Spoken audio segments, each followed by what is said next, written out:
And the fact that you can have that skill, but then have to lose your dream is just, for me, heartbreaking. Going, that's it, I'm done, my business is closing. You don't have to sacrifice everything in the hope that one day there's going to be that shiny retirement, like live life now. The work-life balance is a fallacy. It doesn't exist. There's no such thing. Find ways to fold your life in to your work life and make them coexist, rather than trying to keep these things as two separate entities, because they're not. It's impossible.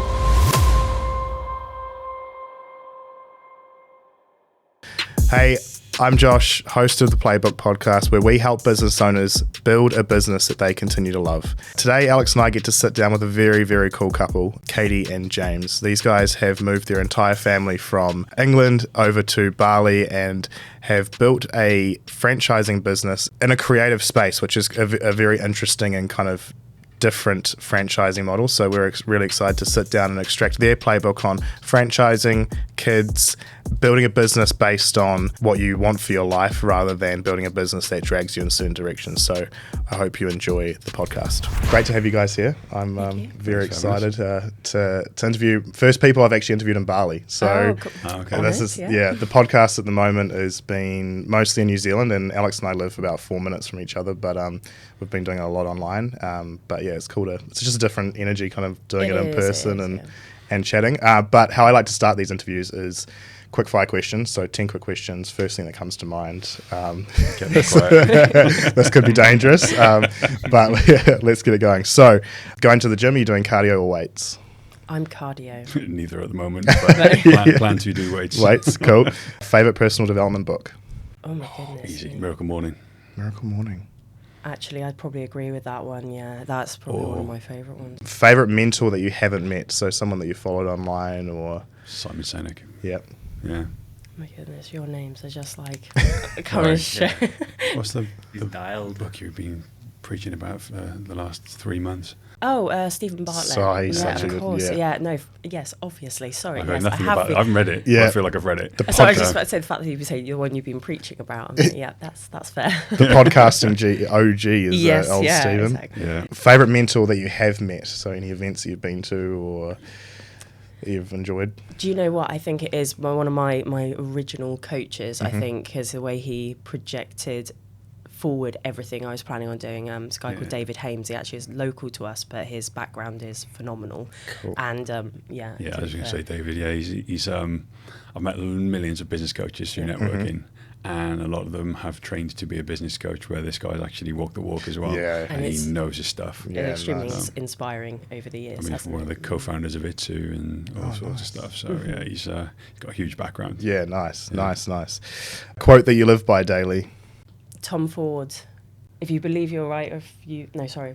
Oh, Henry Ford. Sorry, not Tom Ford. That's the designer. If you believe you're right. You think you can't, you're probably right. Yes. Yeah. Nice. Yeah, I don't actually know who said mine was good enough is the death of greatness. Yeah, nice. What's the other way to say that's like enemy of a great life is a good life, you know. One word you use to describe yourself. Stubborn. Nice. Yeah, I'd agree with that. Yeah. I was going to ask the other person as well. That awkward silence of the husband and wife team. Just stay quiet. I like being your husband. I like passionate, but definitely stubborn. Driven. Yeah. What would you describe me? Go on, shoot. Let's turn it on its head. Passionate to a fault sometimes. Okay. But yes, very, very single-minded and passionate. But yes, sometimes to a fault. I'll take that. I think that sounds like another way to say stubborn. Maybe that's why we get along so well. I don't know. Nice. If you could go to dinner with one historical figure, who would it be? Hunter S. Thompson. Oh, okay. Oh, yeah. Nice. Okay, that would be a very interesting dinner, wouldn't it? Yeah, I'll have to check all my food hadn't been tampered with before I was eating it, but yeah, definitely Hunter S. Thompson. Yeah. Do you know, I'm going to be that really annoying, far too cliche. There are just too many. I think there are just far too many. I can't even think of one that I could single out. Pick one for fun and one for development. Thanks for that. You're welcome. Another thing, I would definitely go with Nelson Mandela. That's always been my just to go through that and then be able to sit down and understand how he forgave everyone. I just don't know how he did it. Where would you take this person for dinner? What's the favourite restaurant? I won't lie. I mean, I've been loving, since we've obviously been living out in Southeast Asia, but I miss Italian food. Like there is no tomorrow. Back home in the UK for 2 weeks. I've literally landed 2 days ago back here. And Italian food has been greatly missed. So I would go straight there right now. Nice. I think not necessarily, it's in Italy, it's not necessarily Italian food. The place where we had our wedding, Borgo Santo Pietro, it's beautiful. Yes, 2 Michelin star. Oh, nice. And they've got acres and acres of land. They grow everything on site. They do their own honey, their own wine, everything. Like 90% of what they serve in the restaurant is produced on site. That's so cool. And it's incredible. Yeah. Good price tag to it. I bet. We've not been there since we got married. But farm to table kind of adds a bit of a premium to life. Yeah, cool. Would you rather only be able to do the dishes once a week or vacuum once a week? Oh, vacuum, because the nails do not like the dishes. It's such a woman answer, but I will. I'd probably take the vacuum as well, actually. Yeah. You can chase the kids around with the vacuum. The dishes isn't as much fun. Yeah. One bit of advice that you've been given that you wish you were given earlier? Wow, now that is something else. I was going to say, for one bit of advice, you can do more than you believe. If I'd been given that encouragement, even at the age of 18, 16, I think I would be so much further along than what I am right now, just from a self-confidence and motivation. Totally. I could definitely do it. Yeah. One piece of advice. I've been given so many. Unsolicited advice is everyone's favourite, isn't it? Yeah. Probably don't let anyone tell you you're not good enough. Ever. I think we think we do it ourselves even, and it's so cool. If you're walking out on stage to speak to a audience, what song's playing in the background? Oh wow. Mine's probably going to be something pretty heavy, like The last thing anyone would expect. I was going to say everyone always books and covers, but it'll probably be something like a Slipknot or Metallica or something to really get me ramped up. What I will have to do something, probably something pretty heavy. Yeah. Something good AC/DC, thinking like Tony Stark's entrance into the Expo. Yeah. Nice. I don't think I could quite fly in like Iron Man, but I'll give it my best shot. Give it a go. Yeah, nice. Last question, and this is a pretty dividing question. We actually ask it to all our people that we hire through the interview process. Does pineapple belong on pizza? I'm a firm Right. yes. So the door is just I'm there. No way. You both yeses. Yeah. Both, So you've just said you like Italian and you're going to put pineapple on pizza. I know. Well, to be fair, I had the most incredible pizza in Italy, which had like gorgonzola and apple and all sorts on it. So okay, I'm but no, I do like a bit of pineapple on a pizza. Not all of them, but Interesting. Very interesting. Very divisive. Isn't that up there with like carbonara, cream and carbonara? Yeah, 100%. People would fall over at the thought. No. Sorry, Italy.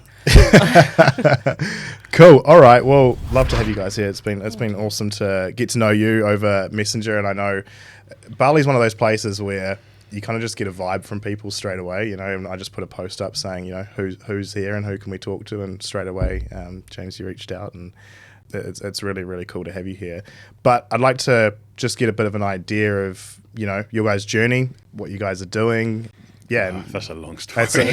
How you ended up in Bali would be an interesting thing to double click on. But yeah, it'd be interesting to know a little bit more about Tiny Adventure Studio and how that works and how you kind of got into it. Do you go both photographers, or like what's the backstory? What's the genesis story to it? It is. So my background, yes, photography. So I did a degree. I did my BA honours in photography 15 odd years ago, so basically threw myself straight into it from that point. Worked in various areas, from commercial with high street brands, fashion, always did weddings and portraiture just because I loved it, and that kind of grew and developed. And I was actually working with a company for a fashion brand, and I kind of got to a point where I'd hit that that top level with where I could grow within that business. And I was like, no, I want to do more with my life and what I'm building. I'd already been previously self-employed. And I think once you're self-employed, it's that rocky road of, can you ever really be employed again? But anyway, so I went back freelance and I started business networking. And so starts the story of how James and I met. So we are one of those, I guess when you work on your own, you don't obviously meet people at work, so to speak. So we actually met through... on air that we met at At BNI. BNI, Oh, at no. BNI, business networking, across the fried breakfast, you name it. It wasn't even that good a breakfast. No, it really wasn't. Oh my in gosh. little old Henley-on-Thames in Oxfordshire. So James was actually an electrician, because you can't have two of the same trade. Of course you can't. No. Yeah. No. Yeah. But James, you've been. Yeah, I've worn lots of hats, spun many plates. Yeah. If I could have anyone change anything, it would be someone to go back and go into entrepreneurialism. Don't waste your time, because I bounced around so many jobs, never fitting in anywhere. Yeah. I worked in the security industry for 15 years. I worked in retail, and I had a construction company, a fully qualified electrician, property company for 10 years. And that was when we met. I originally studied photography back in college before digital, and now I sound like a real old fart. And No, yeah, I started in a but- dark room. and then kind of moved away from it for a long time until we met, and then it's just started helping you out at wedding fairs, and then started shooting weddings with you, and then we realized that the photographic business was infinitely more scalable than anything to do with property maintenance or building trades. A nightmare to staff. We looked at scaling both and realized we'd be better putting all of our eggs in one basket and pushing the photography business, and it's worked. Nice. So, nice. Meeting at BNI. That's Honestly. funny story. I was going through our bank records the other day, and a transaction to BNI Taupo came up, and I nearly fell over. I said, "What are we paying BNI Taupo for? Like, we don't even go." And it's the last place I want to go networking, and it was actually for a golf tournament, so that's okay. Slightly different, yeah. So, to be fair, I was your best referral partner. You were fantastic. The whole referring through the room, and we still talk about it with our teams today. So no, we still know we don't do BNI, but we still network a lot, and we do put a lot of stock in it. When we built the studio originally up to 6 figures through word of mouth and networking. Wow. No advertising budget. No advertising at all. No online marketing, everything through referrals. Wow. So, Katie, obviously, the BNI asked for a specific referral person, and Katie asked for somebody working in a fashion brand in Henley, local one. And actually, I know somebody who works there. Messaged her, passed the details on to Katie, and they ended up doing, I went for a coffee. quite a good amount of work. For a good couple of years after that. And then the question came up of, especially when we got together, how did you know her? And obviously, I'm thinking the obvious. Yeah, of course. Of course I am, Yep. Thought I used to do a paper round and deliver papers to her. That obvious, yeah, sure. okay. The obvious, no. So when I was working in the security industry, I was head doorman at a gentleman's club in the town, which I won't mention which one. And one of the girls who worked there changed career, got a job in this fashion brand, and that was the introduction. So, So give us a snapshot on where you guys are now in business, and kind of like a brief overview of how it all kind of links together, if that's even possible. So we started Tiny Venture in October 21. October 21, 2 studios, one in Reading, one in Swansea. We still had a commercial studio as well, which was based in Reading at the time. We originally started outsourcing the editing, realised that just wasn't good enough, depth of greatness and all that, wasn't good working for us. So we brought that in-house and started hiring an editing team, which quickly developed into an editing company. Well, my background, I've always been a commercial editor as well. Right. So we developed that team, based in the UK. Yeah, so Wild Edits became an entity all of its own. So instead of just servicing our studios, it's now looking after photographers globally, because digital products don't have no borders. Exactly. Which is brilliant. And it's great, because while our team are working away on it, they're sleeping in America and things like that. So it works really well. Nice. So that kind of came out of that. Commercial work's always kind of just done its thing in the background, really. It has, we've got some fantastic repeat clients. So we've got a team that work on that. So that just kind of ticks over. But with Tiny Adventure, we rapidly realised that we were talking to more and more photographers, whether it was that we put a job ad out or something would crop up, or just through networking and conversations, and photographers would be asking us, how are you doing this? Like, how are you building this business? How are you getting the leads? How are you converting? How are you dealing with the editing? All of these questions kept coming up, and we started to see these pain points in photographers. And I think creatives in general, where they, you hone your craft, you go do all the training to become an award-winning photographer or whatever you're trying to achieve. But the business side of things, Now that's a whole different thing. So the algorithm as well with Instagram, so many of them built their photography businesses off the back of free marketing with Instagram and Facebook, and then they went nope. Yeah. And they didn't know what to do. Yeah. Because they built this following. They couldn't understand why I'm not getting the clients in I was getting before. And also, I feel like creatives are a type of people that sometimes could be generalized that the business side isn't their strong point because they're so good at being creative, right? And surely it's enough to just be an amazing creative. Exactly. And don't get me wrong, in an ideal world, absolutely. Yeah. But the reality is, and no disrespect to those people, I've seen some pretty mediocre photographers and creatives or videographers, but they are phenomenal marketers. Yeah. Yeah. And it's soul crushing when you are this amazing photographer or videographer. But that's the reality of the world we're in. You know, back in the day, it was always like, well, it's about who you know. Yeah. And now it's just kind of tweaked a little bit that it's about how you market and how you convert. And that's such a big part of it. I want to double click on something because it takes like a massive belief to go from taking photos and videos and editing to scaling to firstly realizing you've got a piece of IP, a system or something to help other creatives. Like, how did that go? Was it kind of just like linear all the way up? Did you struggle through it? Like, what's been the journey? I won't lie, for myself, I'm people always look at me and go, really, Katie? I am an introvert. I struggle a lot with kind of self-confidence. You're your worst critic. Yeah, I am my worst critic. And so everything that I do or I create, I'm always sat there going, but is it this, is it that? And it takes me a while sometimes to kind of see through it. But I think that's where our partnership and James's faith in what we're doing and what I'm doing, that has definitely projected myself and the business forward a lot quicker as well. But yes, in a sense, I think it has been quite linear. It's happened very, I wouldn't say organically, so it's like, being without trying, because it's definitely not been that. But I think it has been quite a linear process. Yeah, I think you're right. When we got together, everything changed. I think having the right person supporting you, having the right person at your back is massive, because our previous partners were not interested in our respective businesses in any way, shape or form. If anything, they saw it as a hindrance of us spending time together and doing things together. Oh, what do you mean you got to work in? I was like, look, we're building something here. This is, this is exciting. Oh, but it's like, yes, of course we want to spend time with you, but this could be huge. There's a big future in front of us, and we want a piece of it. So when we found each other, and that same drive and that same passion, and put that together, and it was just like TNT, wasn't it? I'll be the one running ahead going, yeah, let's do it, it's great, let's buy it, let's do it. And then Katie's going, hang on a minute. Yeah. Let's do the maths, let's do the projections.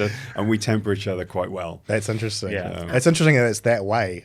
I would have thought it would be the other way, where, because I'm like, Alex and I have been co-founders for, is it nearly 5 years now? It is, yeah. Oh, you're July will be 5 years, and I'm the let's do it. Actually, we're both kind of in that way as well. But then I think you're very much more the accounting, like, hey, let's have a look at some numbers and actually think about this. Yes, yeah, that's definitely I think where I come in a little bit more. But then we do have times, like particularly depending on what we're going through as a family as well. Like in our lead up to our wedding, I literally banned James from saying the words, "I've got an idea." I literally, I do not want to hear those words coming out of your mouth for the next 6 months. They always work. So I've got an idea. I got a good 90% hit rate with that. I know. I've got a notepad now. I just put it all in there. Okay, so you've got the editing company, you've got the studios themselves, and then you kind of alluded to, you figured out you've got like a bit of a system to help creatives to basically do what you do. Talk more about that and how that even, that's a very high level thought to think, actually I've got a system here. It's grown out of the franchises really, because we already started coaching and mentoring the team anyway. Right. You do that as a leader, so that's kind of a natural progression for any business owner. You should be coaching your team without even like separately thinking I'll become a coach. Then from that, we, as part of the franchise model, we offer like one-to-one coaching Katy has with the franchise owners. So, but I think it's unless I'm misunderstanding, it's almost how we went from that kind of concept of it, like those initial ideas, and then bring it into that. So I think like I say, I think it was a combination of when we were having all of these people come to us, like whether it was through like job ads, I mean, like, oh, actually, do you have a studio here? What about over here? And then talking to people, I think particularly if they're, I'll just reference photographers just because that's obviously what our main bit we deal with. But I think, we're chatting to people and then there's this hesitation of, oh, that job sounds great, but I own my own business at the moment. I don't really want to feel like I'm going backwards. And I think that was when something it really did click and went, well, hang on a minute. From our perspective and from what we were doing, we didn't actually want more studios. We didn't want more employees, if that makes sense. We knew we wanted growth, but we didn't necessarily want to have to be in that position, knowing that, we've got a young family at that point. Jack was maybe a twinkle in the eye at that point, our youngest. So, we knew that we had to find a solution to it. And I think it was through my coaching that then developed that idea and then grew that into actually we were talking to people that already had a studio in situ. They had props, they had everything ready to go. They just needed help on support of the business. So that was where we looked at even down to things like the software we're using. How can we then scale this up? And then just it built and built and built from there.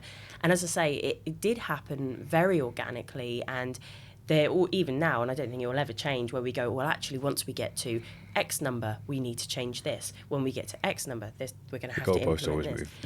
Absolutely. The operations manual will never be finished. No. Ever. Yeah, I saw you put a photo up on your Facebook, and it was like recording day, and like and I can only imagine what is in behind that that one slide that was up. Probably hours of work. We recorded a load of training videos for our CRM system, and then they released version 3. Oh, isn't that perfect? Yes. Isn't that the best? I don't think I have ever seen a soul look so crushed as when James got that email through. Honestly, there was like a massive chunk of the ops manual just gone, burned, done.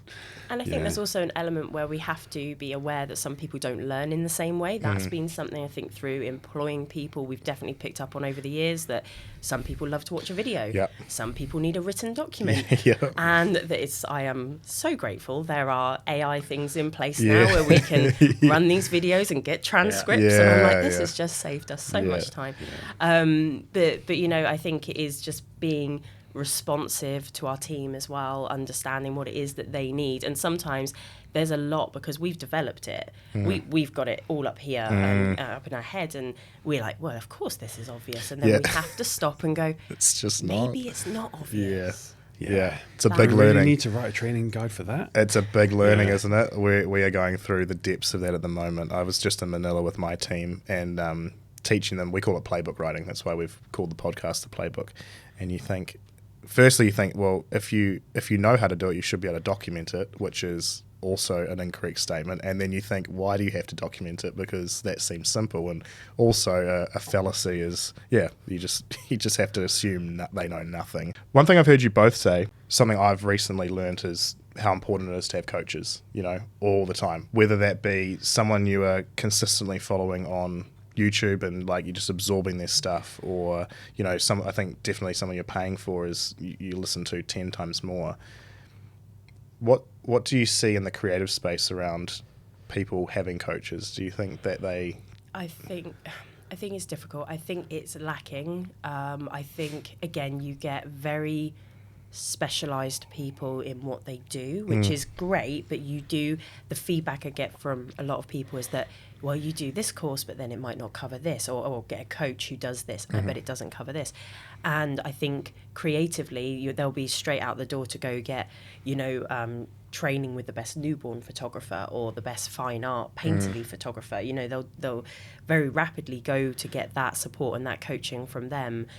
But again, when it comes to the business, I know of maybe one or two are UK based anyway. I think there are a few more. There's quite a few in the States, but it still seems, I think there is a gap for it. And I think luckily that's almost where we've positioned ourselves very differently, particularly within the franchise model. I don't know so much wider, because obviously we've been so focused on the UK, but there is an element of it where the word franchise has become this dirty word. Yeah. And it's crushing, because the prospect and the idea behind it is phenomenal. It's just been executed extremely badly previously. That's where we position ourselves very differently because of the coaching. Because it is, people aren't losing their identity, but they are definitely being able to get that coaching and support to lead them to the goals that they want to achieve.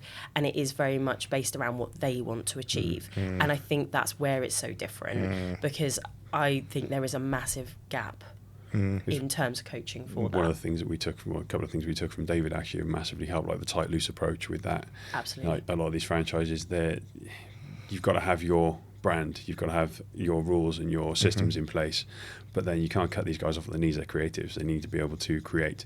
So we have a very tight loose approach where, yes, you need to do these things, but if you want to develop and grow and change and try new things, then we're all ears, let's do it. So they still have that creative freedom. They're still running their own business, so they don't feel like they've become a glorified employee with a name over the door. And it works. I mean, the last thing we want to be doing is going in and taking like people's hard-earned money off them and them getting nothing in return. They succeed, we succeed. Rising tide raises all ships. It's pointless us trying to be out for ourselves in this. So we found that by helping these franchises, helping them grow their business, helping them develop their priority, then we benefit as well. Totally. So yeah, I think that's definitely Just a quick one on that, guys.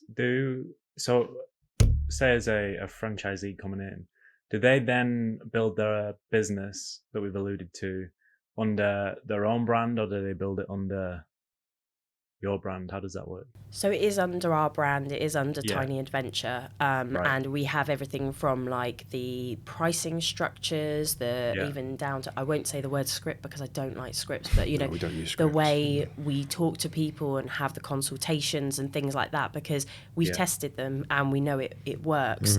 So it'd be silly to have that knowledge and not pass that through to that. But when it comes to things like James said, the more creative side of things, like how they're shooting, what they're shooting, we're not going to say to them, you have to have this background with this rap, with this, and that's where they are worried that's what's going to happen. And once we kind of say to them, oh no, we want you to be creative. That's why every one of our studios has their own social media pages, so they can still express themselves as a person. I want more than anything for the people in their area looking for their services to see their face, to see who they are and what exactly their work is, because you cannot, in my opinion, you cannot prescribe creativity like that. It doesn't work. If we were going to do that, we would have just opened our own studios, hired people who've never done it before and trained them in exactly the way we wanted it done. And know that you're going to turn over staff every 12 months at best. But in terms of like, yes, they have Tiny Adventure over the door. They, their literature, their website, everything is Tiny Adventure, and there is an element of the brand identity that is growing rapidly, and it makes it also for the bookings team, if they had to then go, oh, hang on a minute, that's Holly, so that's those prices, or that's Ellie, and that would cause so much confusion. And the second we know the second clients or prospective clients have confusion, they lose trust. So it's just about finding, again, it comes back to that tight loose. We know what needs to be tight, but we also know what can be loose. So a lot of this was driven out of the need to help, because you go on any Facebook group for photographers anywhere, and it's like, this guy's falling, because they can't get bookings, and they can't figure out why. And they can't make the sales, or so they're bringing in the bookings and then people just aren't buying, or they're just not bringing in any bookings, and their work is incredible. It's absolutely stunning. Well, Leonie in Manchester, she's very open about her story with us. So she's in Stockport, just sort of south of Manchester, and she put a post up, actually, it's how we originally got chatting. She put a post up going, that's it, I'm done, my business is closing, and I can't do this. I've been doing this for 10 years and I'm done. And Wow. I was so heartbroken that actually at that point we were looking at Manchester as a possible option for another one for us. I'd already weren't been we? up there and scouted about 15 different properties and we were looking into the local areas and stuff, and we were about to open. We were about to put yeah. the sign on a property, and then literally saw that message, started chatting. We went, well, hang on a minute. We jumped on a Zoom call, and that was where that came from. But in my opinion, Leonie is one of the best newborn photographers in the UK. Wow. Yeah. She is phenomenal, and her workflow, like it's just something else. I mean, she came down to our Reading studio and did a top-up training with the whole team the other week, because she manages to get these shots every session, which people really struggle to do. And she's and the fact that you can have that skill but then have to lose your dream is just, for me, heartbreaking. Yeah, it's not the photography they need help with, it's the business side of things. It's even that. down to if there's any objections or, I won't say confrontations, we don't really have confrontations with our clients, but Sales objections. yeah, love objections, those. or it's just, I've changed my mind on this or whatever, and that's why we're there to support, and that's why it is coaching and mentorship. But yes, in terms of the branding, we've definitely found that works. Again, we've tested and measured a few things, and we have seen a negative impact if, for example, we obviously advertise everything as Tiny Adventure, and then they turn up and see a different name above the door, and they're going, well, hang on a minute, what's going on here? And it'll even if they think nothing of it, or the photographer goes, oh no, it's fine, just wait for the sign, it just subconsciously knocks their confidence. Just that seed of doubt. It's just that little thing that they'll carry through their whole journey with us. And that's definitely not what we want. Because it was a point that I said to Alex when we were chatting before this, is franchising a creative business is very, very different. We're about to franchise, we're starting our franchising journey, but it's dumplings in a bowl with sauce on top. Like there's nothing creative about it, right? So what's the size of the team internally for you guys? What's your guys' growth journey now? Is it just more franchises? Are you looking to grow out the commercial side, the editing side? Like what does the growth look like? Sorry, Josh, can I just clarify something? No. Yeah, see, that's where the flow breaks.